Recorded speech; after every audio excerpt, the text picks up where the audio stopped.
काल्हर स्थित राजलक्ष्मी कंपाउंड में कल रात भीषण आग लगने की चौंकाने वाली घटना सामने आई। कंपाउंड की दूसरी मंजिल पर मौजूद ओवरसीज और थॉमस एक्सपोर्ट नाम की गारमेंट कंपनियों में ऑनलाइन रेडीमेड गारमेंट्स के वेयरहाउस मौजूद होने की जानकारी मिली। अचानक लगी आग में कुल 10 गोदाम जलकर खाक हो गए, जिससे भारी नुकसान होने की प्राथमिक जानकारी सामने आई है। धुएं के घने बादल दूर तक दिखाई दे रहे हैं। घटनास्थल पर अग्निशमन विभाग की एक गाड़ी पहुंची है और आग बुझाने का काम जारी किया गया।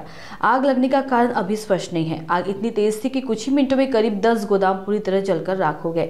धुएं के घने बादल दूर दूर तक दिखाई दे रहे थे और स्थानीय नागरिकों में भी अफरा तफरी मच गई। प्राथमिक जानकारी के अनुसार इस दुर्घटना में भारी आर्थिक नुकसान होने की आशंका जताई जा रही है। रासे आम्हाला परफेक्ट 8 वाजता आमच्या फायर कडून कॉल आलेला आहे की काल्हर इथे गोडाऊनला आग लागलेली आहे। आमची गाडी 8 वाजता स्टेशनमधून लगेच रवाना झाली।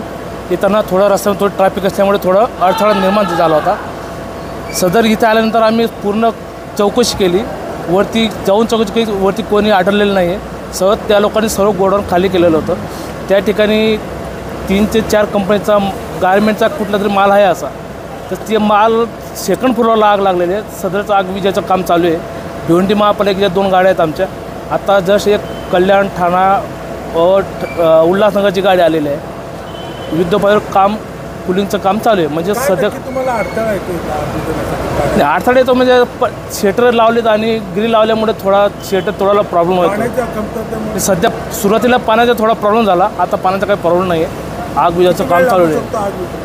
तर असं तसं काय अंदाज सांगता येत, मग कुलिंगचं काम चालू आहे आमचं। आग विझवतो आम्ही। यात कोणती जीवितहानी झाली आहे का काही? आम्ही सदर सर्व चौकशी केलेली आहे।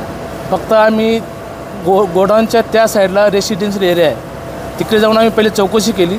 तिकडे सदर रहिवासी त्यांना सांगितलं की सदर तुम्ही रूम खाली करा। त्यांनी रूम खाली केलेले आहेत। त्यांना सर्व चौकशी आम्ही सांगितलेली आहे की रूम खाली करा। त्या साईडची भिंत थोडी क्रॅक झाली, म्हणजे पडण्याच्या स्थितीमध्ये आहे थोडीशी। तर आम्ही त्या ठिकाणी 1-2 लोकांना ठेवलेलं आहे की बा इकडे कोणी येऊ नका।